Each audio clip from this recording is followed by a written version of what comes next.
Welcome back, guys. First stream of the week, heading into week 4 already, coming up to the quarter point of the NFL season for fantasy purposes. Hope you guys had good luck this week. Obviously a lot less injuries in week 3 than there was in week 2. Still some notable ones, but for the most part, you either had guys that were out or people that were returning. Chris Carson, probably the biggest name, but he looks like he's avoided a pretty long-term injury, so that's good news at least. So nothing crazy like week 2. Week 3, the bigger problem was guys just going off that nobody had any idea were going to go off. Like Rex Burkhead was the number 2 running back on the week. Some of the names we'll get into here today. So before I even get started and go into this, my overall perception of this week is, we have this happen a couple times a year. This is a very high variance sport. We do our best to try to project based on snap share, based on usage, based on defensive report, based on matchups against the cornerbacks, you name it. We do our best as a community, fantasy analyst community and just people who play fantasy football. We do our best to try to take the stats that exist, the information that's at our fingertips, and apply it into a useful form for you guys to then go forward and make appropriate and intelligent decisions in your fantasy leagues.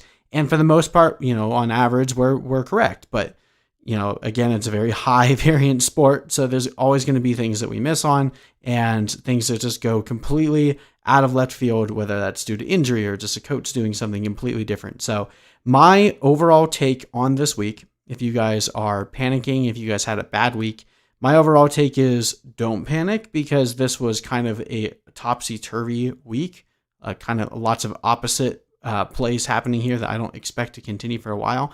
And also in terms of jumping out and running to the waiver wire and grabbing everybody that blew up this week, I feel like that's going to end up being a negative EV play for you long term. So this is going to be a week that we're going to practice, or we're going to preach, keeping your waiver dollars in your pocket a little bit, be a little bit more reserved. There's a lot of names out there. I'm still going to be playing the waiver wire because you do it all the time. You're not going to completely ignore it. But if someone else wants to go crazy and spend all of their fab this week, let them do it. I don't think this is the week to blow up your wallet. So let's go through it, and we'll talk position by position as we always do. Finally getting on schedule, so you guys see this on Monday night instead of Tuesday afternoon as we have been doing. We'll release the individual videos later then. But starting with the quarterback position, we will talk about some guys that are decent streams this week, and also some people, if you're desperate in need at a quarterback or just are worried about the play that you have this week, some neat streaming names here. So Ryan Fitzpatrick is our number 1 streamer this week. Very unowned. I believe he's 7% rostered in Yahoo format or Yahoo leagues. He gets to play the Seahawks this week. The Seahawks have allowed some of the most points to fantasy quarterbacks in terms of fantasy defenses.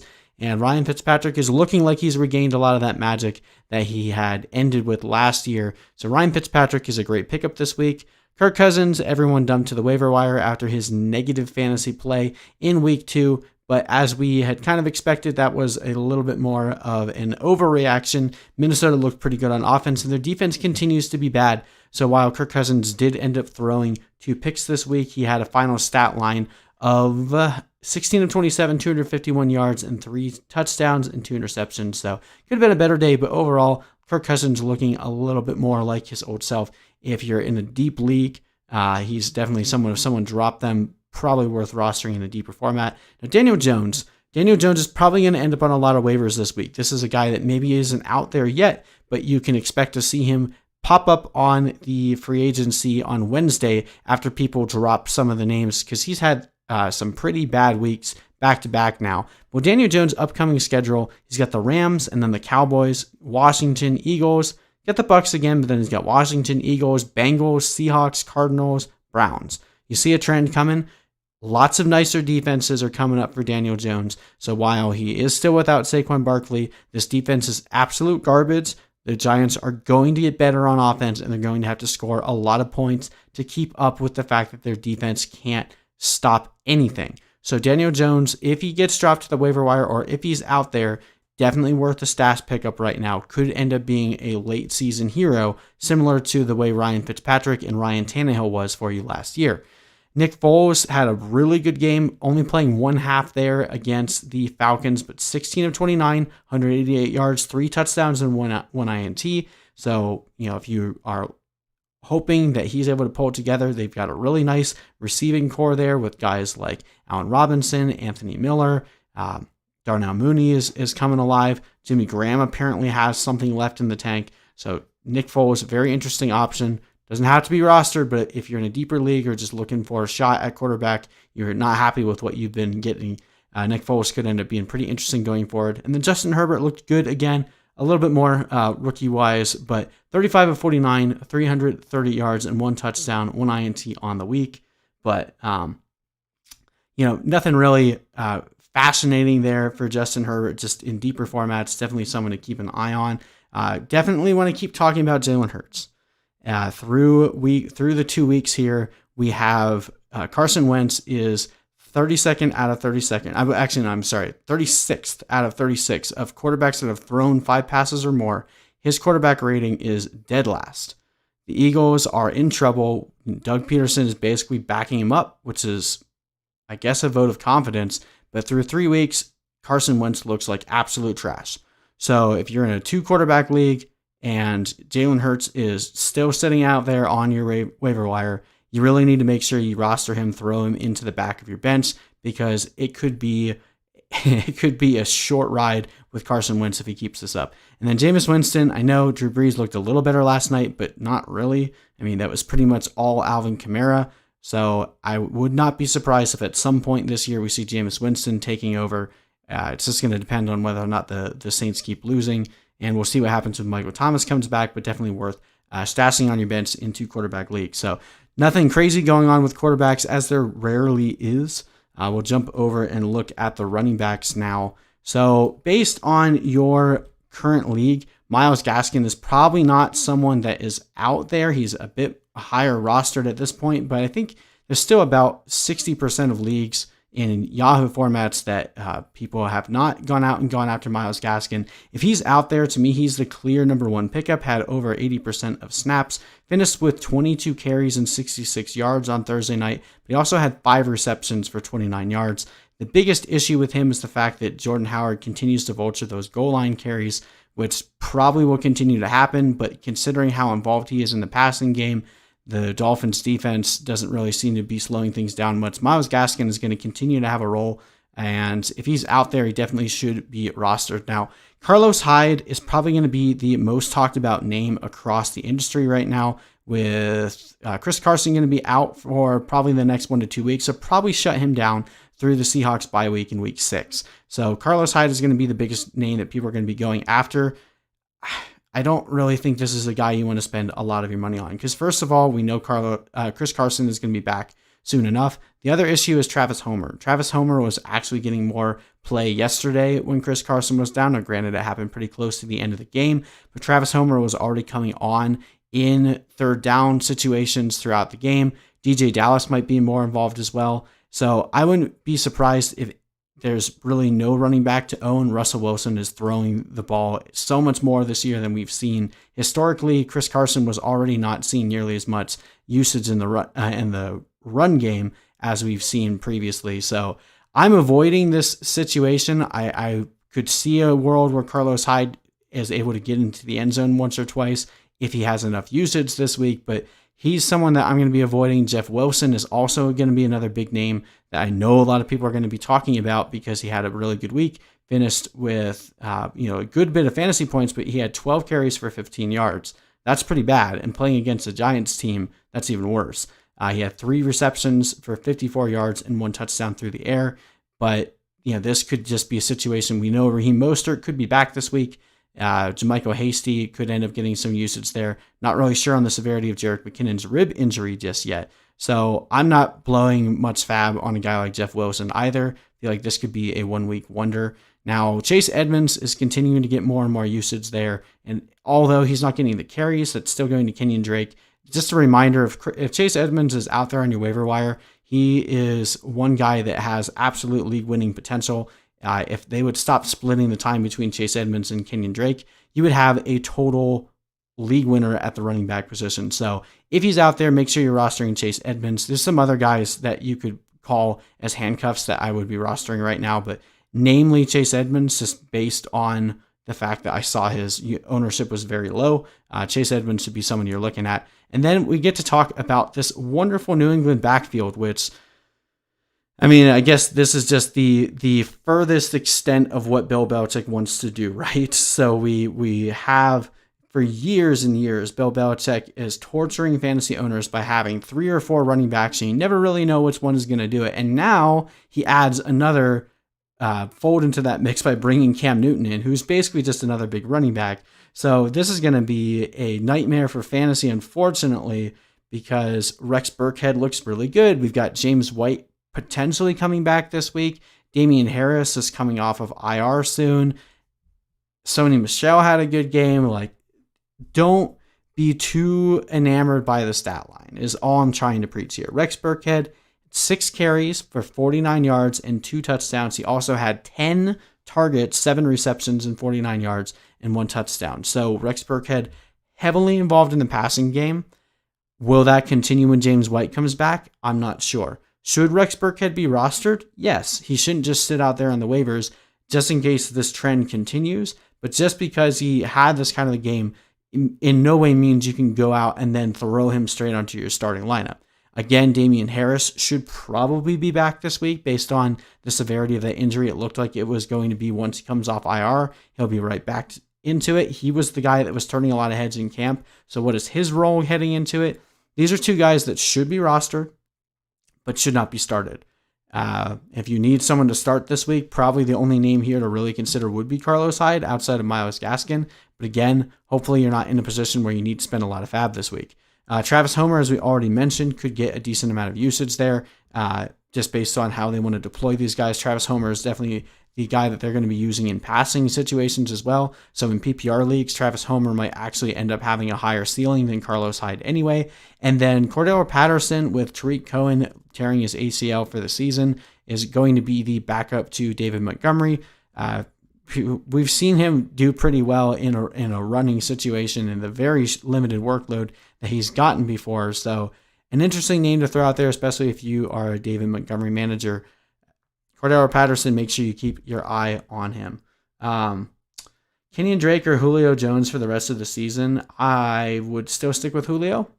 I'm not down on Julio. I'm glad he took a week off to make sure he can get his hamstring healthy. We've had a lot of top-tier guys have hamstring injuries up to this point. Prior to the season start, we saw DeAndre Hopkins was dealing with a hamstring injury. We just saw Kenny Golladay have a big game coming off of a hamstring injury. Devonta Adams is dealing with one right now. Tyreek Hill dealt with one through the offseason. Like, lots of big-named receivers dealing with hamstrings this year, and when they come back, they've seemed to do fine. At this point, I'm just assuming that the vast majority of the NFL has hamstring injuries that they're either not reporting or just not dealing with. As long as it's not keeping them out, I'm not counting it against them. And with Julio Jones, he basically has lived on the injury report his entire career. That defense in Atlanta is absolutely garbage. Matt Ryan is going to have to throw the ball like 600 times this year. So even if Calvin Ridley continues to eat, Julio Jones is going to regain his dominance. Buy him low now if you can. He's going to be someone that we talk about in our trade video tomorrow. He is one of my top buy lows at the wide receiver position. That does not mean I don't like Kenyon Drake. Kenyon Drake is, I believe he's either fourth. He's at 4th overall in terms of number of carries. Joe Mixon is right behind him at 5. And both of those guys are incredibly disappointing to fantasy owners this year. Joe Mixon has a really tough schedule coming up, whereas Kenyon Drake gets to play the Panthers this week. They get to play the Jets next week. Things can still turn around for Kenyon Drake. And the nice thing is, if you can acquire Chase Edmonds as well, you have a really good handcuff situation there that if Kenyon Drake goes down, I think Chase Edmonds actually becomes more valuable than Kenyon Drake was. Because part of the reason why their value is so low right now is because Chase Edmonds is getting more of the work in the passing game, whereas Kenyon Drake is getting all of the carries. So you're not really seeing the upside for either of those guys. Whereas if either Drake or Edmonds goes down, the other one gets involved in the passing game more, going to be a lot more interesting. So I like both of these guys for season long, but Julio Jones definitely is a buy low right now. So I would probably say Julio, but it's also dependent on your roster situation If you need a running back more, then it kind of depends. But I guess the question would be if I had Kenyon Drake right now and someone offered me Julio for Drake, I would do it. Whereas on the other side, I wouldn't. So hopefully that helps. Okay, let's jump over and talk about the receivers. Again, this is going to be a week that people want to blow their fab on receivers, namely on Justin Jefferson. Justin Jefferson is our top guy on the week, but I'm not looking to go too crazy. We already saw how quickly everyone abandoned the Minnesota Vikings offense after one really terrible performance, but still it was 1 week. Everyone was out on Kirk Cousins. People are freaking out over Adam Thielen. People are freaking out on this offense in general. Justin Jefferson turns around and posts up a 7 for 9, 175 yards, and 1 touchdown. Absolute dominant performance, and he did a lot of that playing in the perimeter, which is really good because one of the things that we were fearful with Justin Jefferson was he got the majority of his work done in the slot throughout college, rarely played out wide, and coming into a Minnesota Vikings team that very rarely has a slot receiver because of the amount of times they run 2 tight end sets, we were concerned that Justin Jefferson was going to take some time to be acclimated to the NFL. Well, apparently the time that it took for him to become acclimated to playing outside was 3 weeks because he was absolutely dominant against the Titans. They've been pretty porous against receivers up to this point. So again, not trying to read too much into this, but Justin Jefferson was definitely dominant enough that he warrants the number 1 target on waivers this week. If he's out there looking to throw 15% fab on him, if someone wants to blow their entire budget on him, let them go ahead. We know this is a low pass volume team. This is an offense that runs through Dalvin Cook. Adam Thielen is still going to be the number 1 option there. So I'm not going to blow my fab on the number 2 option in a low pass volume team, but he looked good. So hopefully that helps you navigate that a little bit. Alshon Jeffrey, if he's out there and your league mates have forgotten about him, it's like the 15th year in a row that every single person on the Eagles seems to be hurt. We've got Jalen Reagor is out for an indefinite period of time with his thumb injury. Deshaun Jackson is now dealing with an injury. Greg Ward was the leading receiver there again, which is what we saw at the end of last year. Dallas Goedert is going to be out for a few weeks. So if Alshon Jeffrey comes back, he's at least coming back into a situation where he is going to be the number 1 receiver, pretty much just by nature of attrition and everyone going down around him. I don't know what he has left.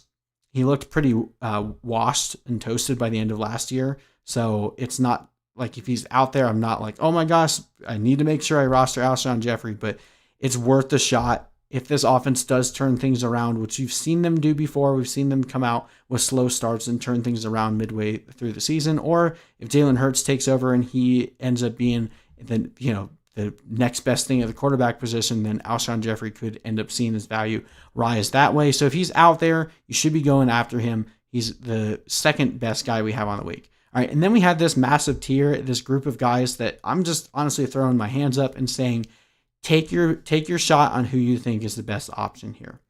Allen Lazard blew dust in the face of everyone that spent money on Marquez Valdes-Scantling this week. Allen Lazard goes off for 6 catches on 8 targets for 146 yards and a touchdown.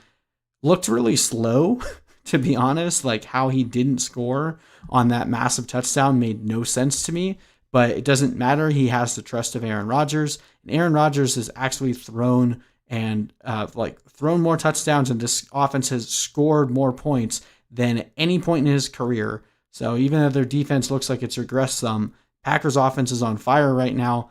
Devonta Adams is most likely coming back in week 4. They get to play the Falcons, which is another plus matchup. I don't know how much you can be able to trust Allen Lazard week to week. As long as Devonta and Aaron Jones are healthy, those are going to be the main 2 options in that offense. But again, if they're going to have to score this many points to hang with their opposing teams, Allen Lazard should be rostered at this point. Preston Williams is a guy you might be able to sneak this week because no one's paying attention to him. He only had 2 catches for 7 yards on Thursday night, but he did have a touchdown. And then the other thing to note about Preston Williams is he faces the Seahawks.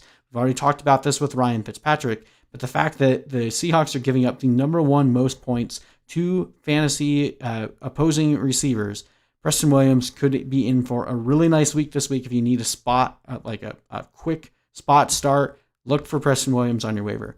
T. Higgins looks like he has taken over for that AJ Green role. I don't know that that's going to continue. AJ Green was shadowed by Darius Slay this last week, so there's reason to believe that AJ Green can rebound from this week, but T. Higgins looked like he was becoming that number one option on the perimeter with Tyler Boyd there in the slot. T. Higgins went 5 for 9 for 40 yards, but 2 touchdowns. So again, the predominant red zone target there. He also had some red zone targets in the previous week against the Browns. So T. Higgins is looking like he is becoming quickly that red zone target there for Joe Burrow. Randall Cobb had himself a nice week, 4 for 4, 95 yards and a touchdown. The target distribution in Houston is disgusting right now. We have like a pretty even split between Cobb and Will Fuller and Brandon Cooks. David Johnson's not too involved in the passing game at this point. You're always going to see Deshaun Watson take a couple shots at the tight ends in the red zone. So this is probably not going to be a very consistent play, but at least Randall Cobb has looked like he can perform well in that offense. So if Will Fuller or Brandon Cooks eventually goes down, Randall Cobb should see his value go up. Greg Ward had a really good week. Just in case Alshon Jeffrey is completely toasted, maybe Greg Ward ends up being the number one wide receiver, which that shouldn't be the case in the NFL, but that's just how it goes. Greg Ward went 8 for 11. He had 11 targets, 72 yards, and a touchdown this last week. And then Brandon Nyuk coming in there and doing his best Deebo Samuel impersonation, 5 for 8 for 70 yards, but also had 3 carries on the ground for 31 yards and a touchdown. Honestly, that's where most of his value is going to come from. We kind of knew that too. Same thing with Deebo Samuel. Never going to see a crazy amount of targets, but the fact that he's used in the rushing game gives him a higher floor, especially if he's able to break a long one again like he did. Deebo should be back in the next couple weeks, but you might be able to get another nice start out of Brandon Ayuk this next week facing the Eagles. Boo. Do you drop T.Y. Hilton or A.J. Green for Justin Jefferson? That is a really great question, and I want to tell you the answer is no. But if I had to, I'd probably drop Green, but I don't feel right about either. So T.Y. Hilton has been the victim of circumstance, and let me try to sell the case for why you shouldn't be selling T.Y. So first of all, first week comes out, Paris Campbell has a huge role. Looks like he's going to be the number one receiver in that offense. And Paris Campbell goes down with a massive PCL injury. Next week, the Vikings have absolutely nothing on offense, and the Colts defense just dominates them. Kirk Cousins throws up multiple picks. They don't even do anything to make Phillip Rivers have to throw the ball. And T.Y. Hilton drops a big touchdown that would have given him a really good fantasy week. So you get another dud. Then week 3 comes out, and they play the Jets, who threw multiple pick sixes. The Colts literally had to do nothing on offense for the past 2 weeks. Michael Pittman is now out for 6 weeks. So you've got T.Y. Hilton and then Zack Pascal and their tight ends and their running backs. So T.Y. Hilton is quietly becoming a very target concentration heavy receiver in an offense that we knew was going to be throwing the ball more, and their schedule is about to tighten up. So T.Y. Hilton, I would not drop there's no way I'd drop T.Y. Hilton. A.J. Green is the interesting one, and I wouldn't do it because I do still think that A.J. Green has something left in him. They obviously believe in him enough to pay him the franchise tag, making him one of the top paid receivers in the league.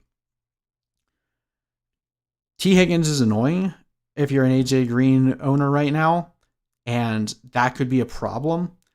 But again, the fact that Darius Slay shadowed A.J. Green should tell you all you need to know about how other NFL teams still feel about A.J. Green.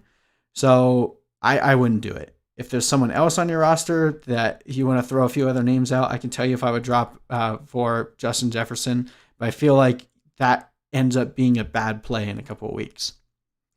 Okay, let's look. We also have some tier 3 guys we want to talk about here. Again, deeper leagues, depending on the format here. Andy Isabella had himself a nice day. 4 catches on 4 targets for 47 yards and 2 touchdowns. I mean, when Christian Kirk comes back, I don't know what kind of role Andy Isabella is going to have. To me, he looks like the clear better player between Isabella and Kirk, but apparently the Cardinals don't feel that way. Andy Isabella had only run 14 routes prior to this last week. So I think this was like probably the best you will see from Andy Isabella. And he could just be a flash in the pan. But if Christian Kirk misses another week, they play the Panthers this week, so Andy Isabella could be an interesting streamer again. Cole Beasley had himself a nice day, 6 for 7 and 100 yards. With John Brown dealing with a thigh injury, I believe, Cole Beasley could be in line for some more work. So he's probably someone that's worth rostering at this point, especially if you have John Brown and you need to pivot off of him in case he doesn't play this week. Gabriel Davis also saw a pretty decent week, 4 for 4 and 81 yards. He's a rookie. He ended up getting that crappy pass interference call, so he effectively won the game for the Bills this week. Not someone I'd be going out of my way for, but if you're in a super deep league, Gabriel Davis is an interesting name to look at. People are going to freak out over Mikko Hardman. He had 6 targets this week after barely seeing any work in the past 2 weeks. 4 catches for 81 yards and a touchdown. I still feel like this is the constant Hail Mary play. If you have Mikko Hardman, you basically are playing with fire every single time because he could come out and have 0 points for you, or he could have a night like this. So if you want to play with that fire, go ahead and go after Mikko Hardman, but that's not something I'm going to do. Exact same thing with Chase Claypool. Has had a few really nice deep targets, had a really good game last week, 3 for 3 and 81. But this is more so just in case Deontay Johnson is out. I think Chase Claypool becomes an interesting stream this week. My guess is Deontay Johnson will clear the concussion protocol and be back for week 4, and Chase Claypool will continue to stay on your bench. But just something to monitor. Both Juju and Deontay Johnson have dealt with injuries a lot up to this point in their career, so having Chase Claypool as an option for a Ben Roethlisberger-led offense, something you might want to consider. And then Zack Pascal, as I kind of mentioned, talking to you there about T.Y. Hilton, basically just became the number 2 receiver with Pittman and Campbell going down for extended time with injuries. He's not someone that is great for fantasy, but he's going to see targets in an offense that we're going to see more points scored from the Colts very soon. Their schedule gets a lot harder going forward. I think a lot of people are sleeping on the Colts right now because they just got to play the Vikings and the Jets. The Vikings, again, had no answers for them, and the Jets were just absolutely abysmal at this point. So don't sleep on the Colts. Better days are ahead for fantasy points being scored in that offense.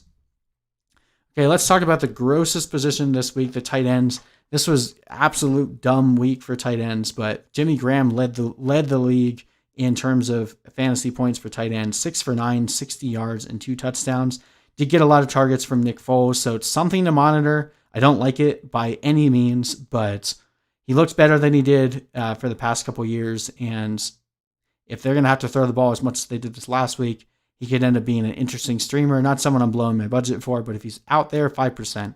Mo Alley-Cox also saw a decent bit of work again, even with Jack Doyle coming back. 3 catches, 50 yards, and a touchdown. Looks to be one of the number 1 options there for Phillip Rivers in the end zone. And with Michael Pittman gone, looks like Mo Alley-Cox could end up being that one of the first reads there in the end zone. So if he's still out there, definitely worth rostering at this point.